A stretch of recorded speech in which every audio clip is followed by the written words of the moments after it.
In today's video, I'll show you the best settings and fixes to run WWE 2K17 smoothly on any low-end PCs.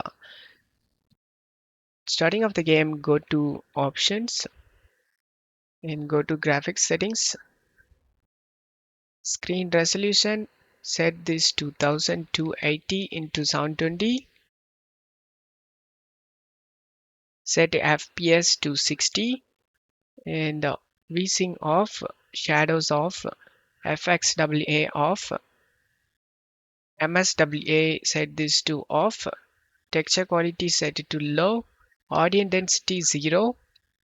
This gonna boost lots of FPS.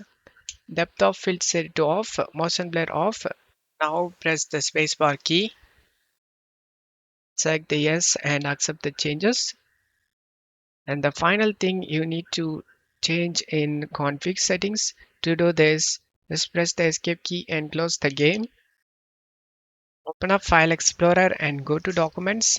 Open the WWE 2K17 folder. Right click on Config and select Edit in Notepad.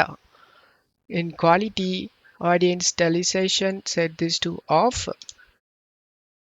Texture Quality, set this to 0. And select File and select Save option. And now you can launch the game and play on your low-end PCs without any lag. I hope this video helped you guys. If the video helped you, don't forget to leave a like and subscribe. Thank you.